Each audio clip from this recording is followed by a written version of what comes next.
What's up guys, it's me Jeremy. It's finally here, the huge mid-season update, complete with the mage update that is affecting 16 champions, the massive objective and jungle changes, and some crazy item changes and overall changes to boot. This is probably one of the biggest patches I've ever seen outside of the preseason, and it's going to be awesome. And among all of the changes that take place on any given patch, there's also a whole lot of hidden or indirect changes that take place as a result, that still often have just as big of an impact on the meta as a whole. And as well, I gotta give some big props to ProGuides.com for helping me with the editing on this video. They recently released a new service that allows you to ask questions to high rank players and get a response almost instantly, and I think it's pretty damn awesome. But you don't have to take it from me because they got a free trial that gets you full access, so you can check them out and decide for yourself if you like it or not. And without further ado, let's get started. The first hidden or indirect buff taking place is one that might be a little bit obvious to some of you because it's the champions who do well versus immobile mages. With this huge mage update, you can be certain of one thing: everyone's going to go out and rush and play their new favorite mage champion and experience their favorite updated mages for themselves. Regardless of how good they are, people are going to play these immobile mages that were updated a lot. And I do mean a lot, especially in the first 2 weeks after this patch. So during this time, you have a really awesome window to play champions that just counter the heck out of immobile mages. This is typically going to be your hyper mobile assassins, especially in the mid lane, stuff like Talon, Zed, and Kassadin.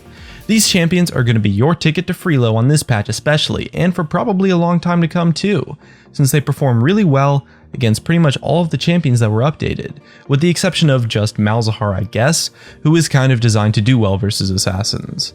And since the mage updates are so exciting, since they're so hyped up, the updated champions are going to just skyrocket in popularity, so you should be getting some really awesome matchups in lane to help you snowball just about every single game.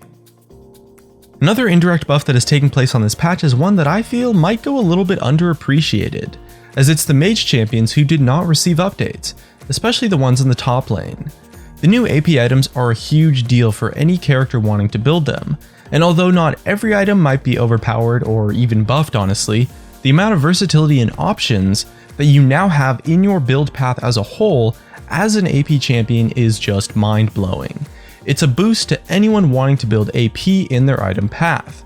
And the reason why I say top lane especially is because a lot of the magic resistance items got nerfed as well, especially Spectre's Cowl. So when playing a mage in the top lane, your matchup versus tanks is going to be a lot easier to handle, and you won't get as outscaled in the late game anymore either. Although not every single AP item is an improvement over the older version of it, the fact remains that the AP items as a whole, especially the build diversity and versatility, has improved by quite a lot. And that's something that pretty much every AP champion can take benefit from, not just the 16 champions who were directly updated on this patch. As well, going off of that, another group of champions that benefit a lot from this patch are the poke support type of champions. Think champions like Karma support, Sona support, Lulu support, and maybe even stuff like Brandon Vel'Koz support. This indirect buff is happening for a few reasons. First off, these champions are given what is essentially an entirely new item that is shaping up to be pretty sweet actually, and I'm talking about the new Athene's Unholy Grail. This item benefits their playstyle a ton and will be an awesome pickup on the more utility focused poke support champions.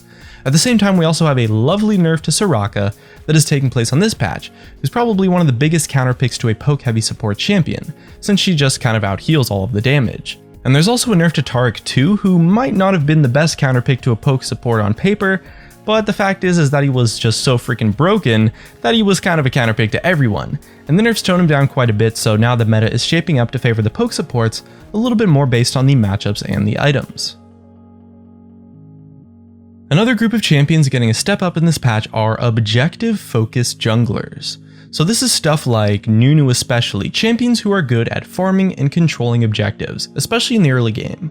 Really just the junglers who want to actually jungle, rather than the junglers who want to gank a lot in camp lanes and snowball.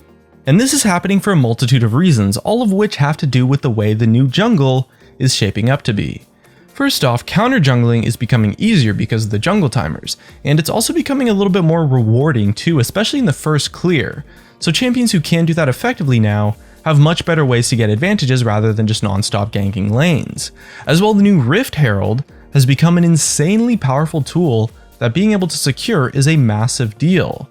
Games can be snowballed entirely off of the Rift Herald now, since the buff lasts for 20 minutes and it persists through death. That contesting it early will be really important, and it's going to become a huge objective that you just cannot ignore.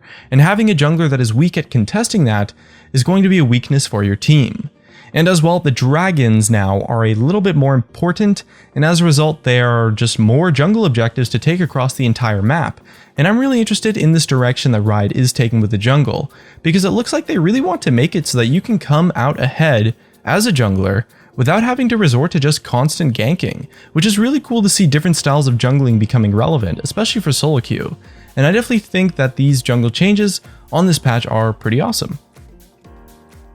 Next up, we're looking at another group of junglers, this time the ranged attack speed junglers. So this is champions like Kindred especially, but essentially it's just any jungler who has a ranged basic attack that wanted to build Devourer before this patch. The new Devourer replacement, Bloodraiser, is a pretty solid item, but it's especially solid on ranged champions, who never really benefited from being sated on Devourer anyway, since they only got the proc once every 4 hits. As my man Pansar Dragon talked about in his video, this new Bloodraiser is awesome, and it's a big improvement for ranged champions in general, since they get the effect on every single hit, and the mechanics work just a lot better with them. So with their main item improving by a lot, it's only natural to see the ranged attack speed focused junglers become more successful as a result. And the next group of champions that we have that is receiving a hidden buff is late game scaling champions. This is an interesting one to consider that is happening for a lot of reasons.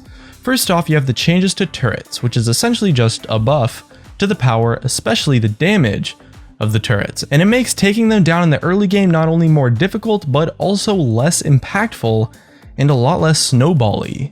This buff to turrets makes it more difficult to snowball in the early game with a lead, while also making it easier to stall out the game and extend the game length since tower diving is a bit harder.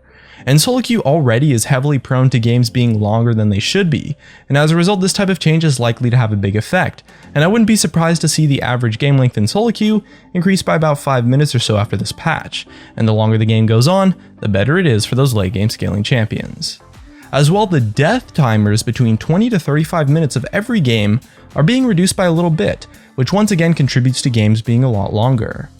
Now, after killing opponents in the mid game, you'll have a smaller window of time to capitalize on the victory, take advantages, and ultimately end the game.